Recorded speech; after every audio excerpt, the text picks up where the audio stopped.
everyone. Thank you so much for coming back to another episode of the Creatives Podcast. I am one of two co-hosts, Simone Campbell. We are missing our other co-host. Don't worry, he will be back in a matter of time. Stay tuned. And today with us, we also have very important guests who are joining us virtually. Thank you again, technology, for making this possible. And we would like to give a very warm welcome to Bonzi William, who is the CFO of Phillip Entertainment, and Phillip Guillory, who is the affiliated music producer and Grammy Award winner. So very special people on today. Thank you so much for being with us. Hey, good to see you guys. Thank you for having us. Thank you for having us here. Yes, thank you. Absolutely. So we always like to just start with an idea of your origin story, how you got to the point that you are now. So first, let's start out with this partnership and your work that you've been doing together.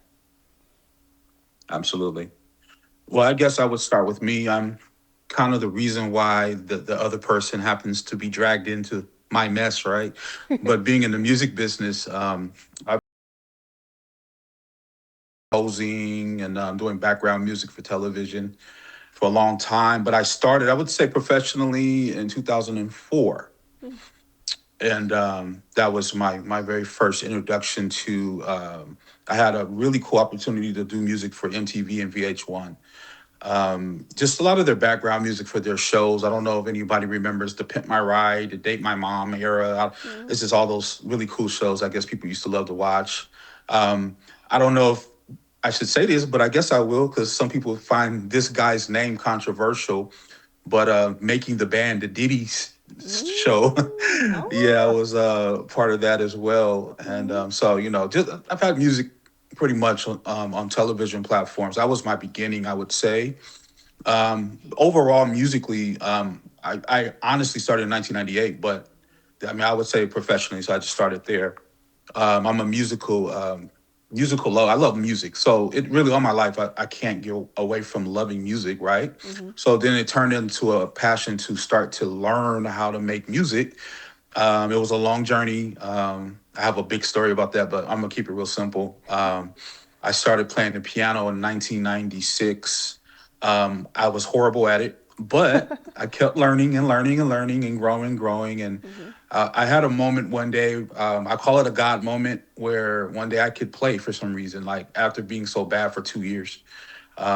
Yeah, literally, I woke up one morning, I could just play a song that I never played. I didn't know what I was doing the night before and woke up and could play something out of nowhere. I'm like, what is this? This is amazing. Yeah, it just clicked. Oh my goodness. Like, it's like, all right, if you don't believe God is real, I think I might be an example of that. I couldn't even, yeah, no, for real. It was really serious. Anyway, long story short, I kept growing, getting better. I love pop music. I love all, like everybody else. I mean, I love all genres. I'm a genre guy. I love rock. I love hip hop. I love rap. Of course, I love R&B. I love jazz, classical. Like it just goes on and on. So I find myself loving a music lover. Anyway, it grew into more and more later on. I got a little bit more interested in working with artists. And so at that point, I started honing myself as a producer for artists. And then it just grew from there. I can stop talking because you might want to have another question. This can go on and on, so I should stop and let you ask another question. I love it. Yeah. So many exciting things So, I'm like bullet pointing in my mind. I'll pass it over to Bonzi to share her side of the story, though. yeah, there you go. Yeah. Okay, well, my side of the story has very much to do with relationships, and that is I am Philip's mother. And so because my only son, showed such an interest in the industry, naturally I would get behind him. But you must know, though, that my mother, which was his grandmother, who was deceased a few years ago, she was a piano teacher. And it was very interesting that he never learned from her, but he learned on her piano.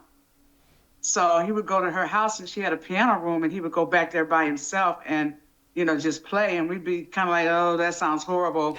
And then, like you said, one day he just started playing and he got better and better and better. So over the course of time, when we realized that he had a talent, at the time his father was alive, and it took his father a little while to understand this gift that he has, because he's a kind of a big guy, as you can see.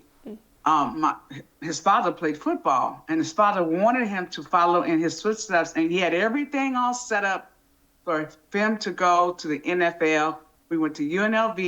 He was going to go to UNLV, and then the Raiders scout was going to scout him, and he was going to be in the NFL. That was my husband's dream for him. Somehow, the whole thing fell apart.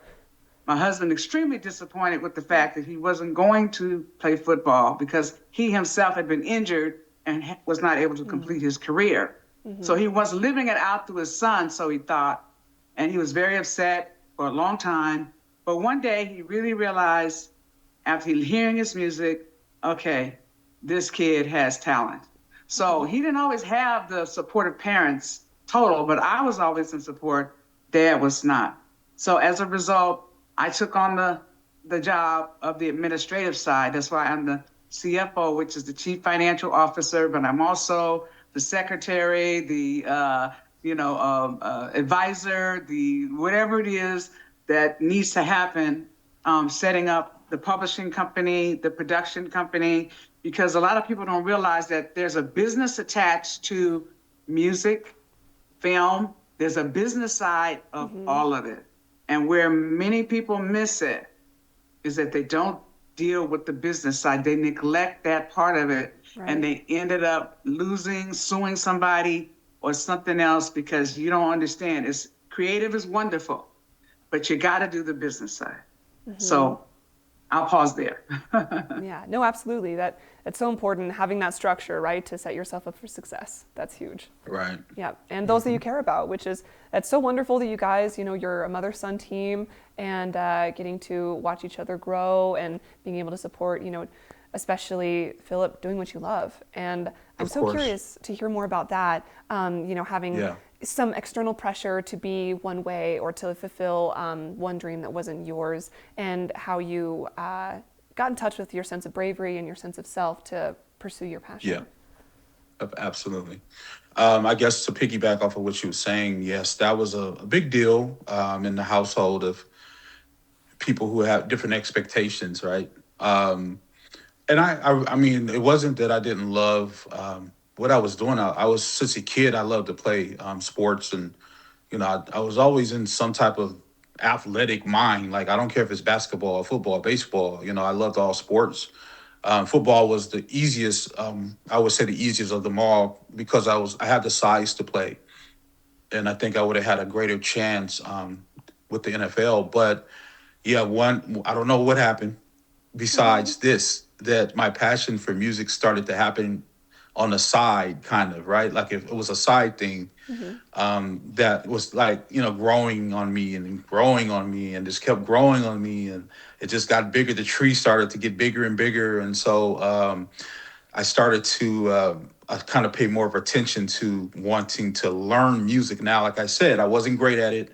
I just knew I had a passion deep down inside to be a creator. I didn't know how to do it. Like, I didn't know what road or what route or nothing. I had nobody around me to help me, to guide me, none of that. I just had a passion that was growing slowly, but eventually it eclipsed my love to be, I guess, to pursue the NFL or, play football. I got sidetracked. I had a little bit of a relationship with a young lady. She kind of helped me there, find a little bit of myself. She was my inspiration, because I would make songs for her. And they weren't good, but she was like, "Oh, that's so nice." I was like, "Oh, thanks. I guess maybe I didn't believe her, but okay, at least it was from the heart, right?" Oh, yeah. And so so you just try to do your best to impress your little lady. But anyway, so she kind of helped me to realize maybe this is something that I could do. One thing I would say, I got my first keyboard. It was the ability to create music on a keyboard for the first time. Back in those days, this was before computers took off and all that, technology. We have so much technology now. And but then it was like, you had like back in the day, call it a beat machine or something like that. And so I had a little bit of a beat machine in my keyboard. So I was able to sit down and program little music and little ditties and stuff, and let my friends hear it, and they lied to me, said it was so good. Oh my gosh, and it's okay. I thank them, by the way. I thank everybody who ever lied to me. But so it just kind of made me want to get better and better. And one day, I came to my parents, and this is after me being kind of a bad fella. I was like, well, I don't want to be in football anymore. I want to do something else, kind of thing. And that something else was music. And of course, it wasn't met with great. Well, my dad more, was like, what music? You don't know anything about music. And I'll say this, to all fairness, he was also an music engineer. He went to school for music engineering and stuff. Really? And I didn't realize how much it had an effect on me growing up by seeing him in that environment. I had never experienced it until him. And that was my first time being in a recording studio. And, so I think subconsciously it was just like something there, but I didn't know what it was until later on. And so I was like, in my head, I was like, it's kind of your fault. Like, you introduced me to you just didn't know it, right? I never said anything. It was just kind of stuck there. But yeah, he was the first one to bring me into that environment. And then it was just kind of like when I first got a taste of it, it was a wrap, right? As they would say. And I just couldn't stop doing it. So it became kind of addictive. But yeah, anyway, yeah, that's kind of the small story. I have a lot more to that, but we're going to just kind of that's the background overall. Yeah. I started loving music. Definitely. No, great answer. Fantastic answer. And it's so important, right? Yeah. I'm a firm believer, if you follow your passion and it's aligned with like who you're meant to be, then like everything's going to work out. It's not going to be easy, but it's going to be worth it.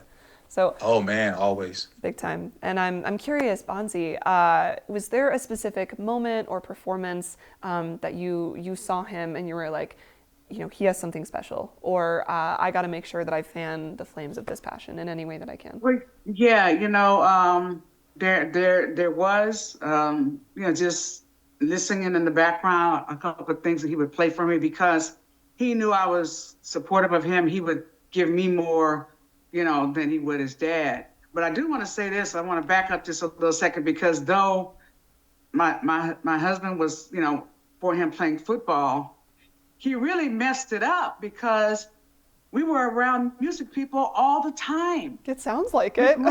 Phillip was born in Hollywood, raised in Hollywood. Okay. All my husband's friends were in the music industry. We would go to picnics with people in the industry. We would go. Phillip was at the Greek Theater years ago. Mm-hmm. My husband would take him to concerts at the Greek Theater, and he always had backstage passes. Okay, with some of the greatest, Denise Williams and the Whispers, different groups, Teddy Pendergrass, all the great soul artists, especially at that time. Phillip would be in the room on his dad's shoulder, listening to this music. So it's kind of like, okay, you're really your fault that you. Yeah. And then even our social life consisted of music industry people, picnics and parties, and where the kids were, all the kids were together, and everybody was in the industry. Mm-hmm. So it's kind of like, when I look back at it now, it just kind of occurred to me that even though his desire was for him to play football, he was actually being set up for music the whole time, his whole life. Mm-hmm. So, how do you figure that? So anyway, there were different times when he would play me things and I would say, that sounds good. He's, I could hear the gifting.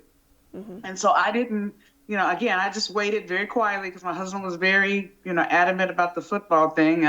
So adamant that at one point in time, I don't know if he wants to share this or not, but he got put out the house. oh no, really? Yes. My husband told him, you go to college.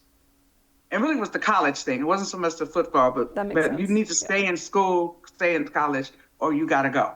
Mm-hmm. And I never will forget the day that he had a great big trash bag full of clothes, and he walked out the door, and I looked at him, and I said, what can I say? And so anyway, that's when he went with the girlfriend he was telling you about, who was encouraging him in his music. So anyway, he eventually, Dad, softened up and started missing him. Mm-hmm. He had a big heart, and next thing you know, he called him and called him back home. So good. He's like, come back. We'll figure it I'm out. sitting here thinking about this. This is a great movie script. Yeah, I was gonna say I'm entertained. Awesome. Yeah, I'm just thinking about it. Right. Yeah. So anyway, yeah, that was it's some very interesting times. Yeah, certainly, and stubbornness on both ends. But I'm so glad that there was ultimately a lot of support, on both sides. Obviously, Bonzi, like you were there throughout the whole Yeah. process, but that's huge. Right. But Absolutely. eventually, my husband came around, and you know what? He was his biggest fan. Good. You couldn't. I mean, he would be on the phone calling everybody about what he was doing. He became his biggest fan. His biggest PR person at the end of the day, when my husband finally accepted it, was his dad. Yep. Beautiful. And I remember the night that they won the Grammy. I thank God that he was alive to see that. Oh yeah. He got the Grammy in 2012. Was it 12, Phillip? 13? And by 2000, later in that year, he had passed away. So I'm glad that he got to experience, him getting the Grammy. Right. And that right there was amazing that he did. And you couldn't shut him up. He was on the phone all over the town about him Oh, I getting that bet. Grammy. Yeah. Yes. There's that divine timing again. Absolutely. Absolutely. That's So right. then it was validated that there was a gift there. Yes. Absolutely. And So it's always great when it's validated and your parents, family members jump in behind you. That it makes a big difference. So oh yeah, absolutely. You're like, look, see, like this is what I've been talking about. This is what's possible, and also what's possible with some support along the way, which is so Right. important. I'm Big curious. time. I'd like to hear more about your experience with the award-winning piece, the Grammy experience in general, what that was like. Please share. Yeah. Well, it's real simple there. So with the Grammy conversation, I mean, I guess anyone who's been in music or has been a performer in any level, that's what they kind of look to. They say, "Oh man, I want to win a Grammy," and that kind of thing, and which I guess that's cool, but I don't think I ever thought about that. Like I was just innocently loving what I did, and so I felt like, I'm gonna do it no matter what. Whether there's awards, rewards, I just love the social aspect of making music and meeting people, and made a lot of friends throughout the years, making songs and being in studio sessions with a lot of different people. So it really does, for me, it's social. But I guess that turned into something one day when I had a friend of mine I went to college with. He was an artist at the time, and he knew I was a music producer. But one day he said, "Hey, man, I need a manager." And I'm like, "A manager? I'm not a manager." In my head, I was like, he's like, "Man, you should manage me." And, he's just really adamant about it, like, "Please, man, I need your, I need somebody to help me, has my back," kind of thing. And he knew I would have his back at least. Even if I didn't know what I was doing, I got your back, Yep. And So that's what matters, right? yeah, yeah. He was like, "We'll learn together," kind of thing. You know what I mean? And so, anyway, it took a minute before I made a decision. I came home, talked to my parents about it. I said, "Hey, this kid wants me to work with him." I played his music for them, and this music was really good. It was solid, and my only intention really was to try to maybe get a song with him or something. I wasn't even looking at trying to take his career on, but he ended up kind of talking me into at least asking the question, and we did. I asked the question, and at first it was kind of like, "Oh, I don't know. That's interesting. That's a big responsibility to Yeah. take on a whole artist, and me being also an artist myself, a producer. So that's like telling me to give up what I'm doing to jump in with you and work Right. on your stuff, and not knowing where this is going to go, and am I even qualified to do this?" Anyway, so the conversation came up a couple times, and then we're praying people, and so everybody said, "Hey, let's pray about it. Let's see what God has to say." And then we'll kind of come back to the table and talk about it. So anyway, we did that. Everybody kind of went to sleep on it and woke up. And I think maybe a couple days after that conversation. And so my mom was one of the first ones to say, "You know what? I think you should do it." And then my dad got it in him, and where he was like, "Yeah, I think you should go ahead and do it." And so I said, "Well, that's two that's agreeing." And so I was kind of okay with it, but they were more like, "Hey, you should do it." So I did. So this young man, we ended up kind of getting out there for a minute, and I did my best, Yep. but I ended up running into a gentleman uh, that loved his music, and he had music that he wanted him to perform. Hopefully, so we came to his house, and he played some good music for him. I said, "Oh, these tracks are beautiful." And so anyway, a relationship formed with the other gentleman. Where he had an artist because he was also managing some artists too. So it was kind of like from manager to manager kind of thing, right? And so he's like, "Hey, you should bring this guy to the video shoot with me." Oh, to go, we went somewhere far out in Riverside. It was far, and at the time, it was like maybe a 2 hour drive. So, but we used to travel. We did whatever we needed to do because when you're an artist, you have to get out there, right? Oh So, yeah. I was willing to do it and to make sure he got into this video, and it would help him market and brand him as an artist. Kind of cross branding, as you know what that means. Yeah, it was a cross brand situation. You help me, we help you, kind of thing. Long story short, we got there to the video shoot, and they were doing their process of shooting. I was just kind of minding my business. The guy that's a manager realized also that I was a musician. So for some reason, the producer that he was representing was in the room, and he said, "I want you to meet someone." So he took me in the room with the producer. He said, "Hi, this is Phil." He said he plays keys. So the guy couldn't play keys. Mm. So but he was a really excellent music producer and programmer. But I think he needed more of a live instrumentation element to his music. So he felt like maybe that I would be a good fit for that. So we Wow. sat down right there in the middle of the video shoot and started making music. And so What? this guy was just like, "Oh my goodness, we need to like partner and connect." And so he was just really flabbergasted with what I was able to do with what he was doing. So we Mm-hmm. became like a little team, and so I ended up working with him. I'm skipping details. We ended up working together and had a really great chemistry. And so through this guy, my partner, we ended up meeting a gentleman through his connections that was connected to the artist that we were going to win the Grammy with. Mm-hmm. So I'm just giving you the link of how all this kind of came about. Yeah. And then, matter of fact, the guy that won the Grammy, I didn't even know his name. I know nothing about him. I was like, "Who's that?" Sounds like a bag of food. Like I don't know. Yeah. But anyway, his name, if you ever look him up, his name is Lecrae, Mm. and he's Mm-hmm. I know a Lecrae. rapper. Yeah, and so I was like, I never had heard. I heard his name, but I didn't really know what he did. I just was like, okay, great. So long story short, 2013. The album we were on won the Grammy, so that's how that Grammy happened. Mm. And for an album called Gravity, so that was really awesome. Our song also went number 2 on the charts, number 4, I think, on the Christian charts, number 2 on the gospel Mm-hmm. industry charts. The album went number 1 on like 5 charts. Wow. It was one of those years like, oh, I Yeah. didn't know.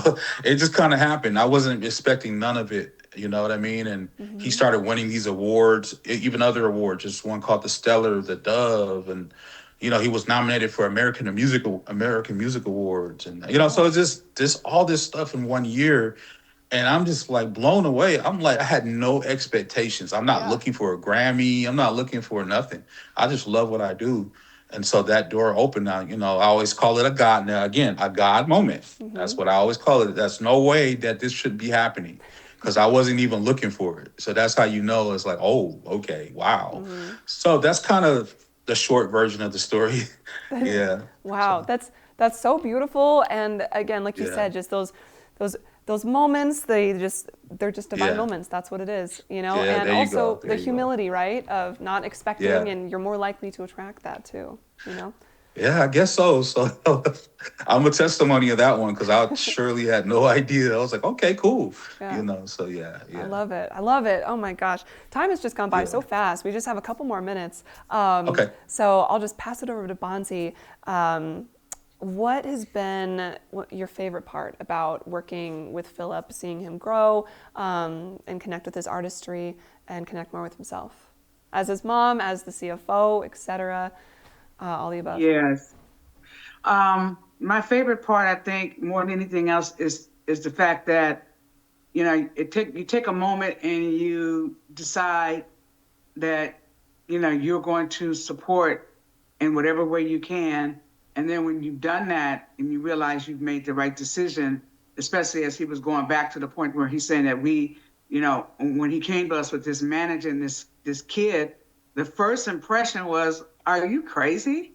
You're a producer, you're not a manager. You don't manage, duh. And, you know, that was my first impression, my husband's first impression. Yeah. But I think, you know, it was a moment of time where sometimes you just got to stop and really say, okay, you know what, this doesn't make sense. But, you know, let's take it to a higher source.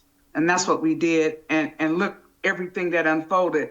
And I just want to say for the record, okay, that people always say, oh, to get a Grammy or to get, you got to be part of an Illuminati or something like that. Yep. Not when you got God on your side. So he didn't go through none of the garbage. As a matter of fact, you know, when we look back at it, there were a lot of opportunities at the time for him to do music with a lot of the people, rappers especially, back in that time. And he did do the one with the TV show, but he never met Diddy. And disclaimer, he never went to a Diddy party. Okay. That's good. It's good to know. I'm glad it was said, but can't confirm. I had to throw that in. But, you know, we were dealing strictly with MTV and he got a contract with Viacom, which, you know, had all of the channels, VH1, MTV, so forth and so on. And so when you take a chance, you make a right decision, you move out by faith, and this happens. Okay, that's the greatest part of the whole thing, is to know that you didn't miss the opportunity, even though it came in a different way. So I will say this today to anyone listening, that it may not come exactly like you expected.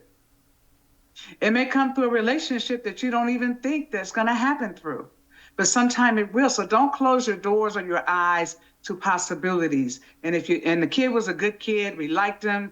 So, you know, at the end of the day, we said, go with it. And so even though I was busy working on the administrative side, and I will say for the record, okay, that Phillip has over 270 placements on television programs. Wow. As of this. Yes, over 270 placements of his music. Absolutely. So all that was happening while the Grammy was in the works. So, you know, when you look at his, you know, the achievement, you know, okay, we were right. We were right to go in that direction. So that's the good part. And then not only that, he's a very he's serious about what he does. He's serious about the business. He takes advice. You don't have to, you know, some kids are very stubborn, especially about the music careers, and they don't want to listen. So so it's just rewarding to see the price that's been paid and the rewards of the fruits of our labors and our belief, and also, you know, the confidence that we had in him and his ability. So that's the best part. That is a fantastic answer, and it all comes back to trust, right? Trust is Yes. always rewarded. I love it. You got to trust. That's right. That's right. And you never know. We never know who's going to hit, who's going to come in the door. Yep. Don't count anybody out. Absolutely. Because the very one you think not, and especially in our industry, and now we've just to close out, you know, we're focusing more on the film industry. Okay, even though he's been doing music for television, now he's moving to scoring for films. Okay, and we are actually both in film school right now. Wow.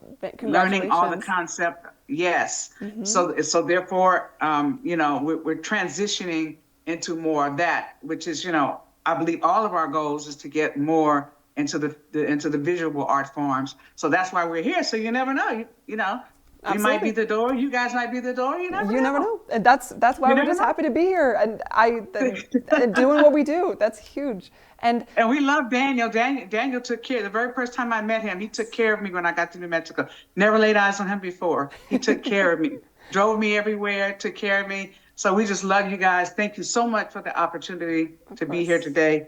And you know, we just applaud you for for your podcasts and stuff, and we wish you great success. Thank you so much. Absolutely. Yes. Blessing received. And we always like to end on this question, so I'll just throw this at you, Philip, just real quick. If you had to, in a sentence or just a couple bullet points, give advice to artists, rising artists, individuals who are looking to get into the creative industry, whether it's music or whatever it may be, and are looking for inspiration, what would that be? Well, first of all, my number one thing is make sure that this is really what you really want to do. And you have to make a decision that you're going to put in the time and the work to increase and get better. It also has a lot to do with relationships. I tell people all the time, get out there, meet people, talk to people, get around people who do what you do.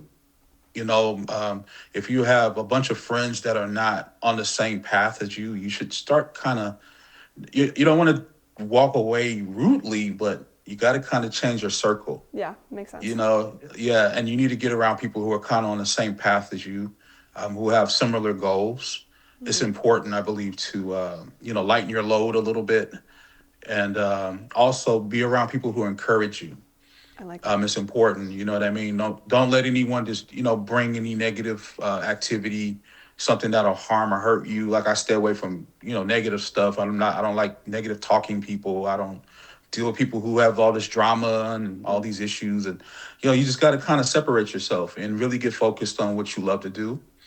And then secondly, pray. Like, as I say, ask God for help, because you're going to need it in our industry. And I always ask God to give me people that kind of have similar interests and that has my best interests in mind, that I would get away from people who want to bring me down or hurt me or whatever, all those things we could say. But those are my real bottom lines. Like, just love what you do, know that this is what you want to do, and put in the time and the work and the effort, and surround yourself with really good people and pray. And I think that's a good formula in my opinion. So yeah. Fantastic. It sounds like it to me. Beautiful. Yeah. Wow. Absolutely. Thank you both so much for your authenticity and for just being here. Thank We're so you. grateful to have you. Yeah, I appreciate your Thank platform. you for having Thank you. you so Thank much. you for having Yeah. us. Absolutely. Absolutely. Thank you. Of course, absolutely. And thank you to all of our viewers for tuning into another episode. Of course, thank you so much to our sponsors, this fantastic space, Studio 519, Channel 27, Catharsis Media, Channel 96, of course, RM Entertainment, free on your Roku TV and mobile devices. And as always, to all of our viewers, to my friends and family and improv community and everyone else who supports me and Tevin along this way. Of course, to our wonderful producer, especially for inviting these guests, Daniel. He's sitting over there. You can't see. Hey, Daniel. Thank you. Hey, Daniel. Thank you, and have a wonderful night, everyone. Thank you. All right. Bye-bye. Thank you.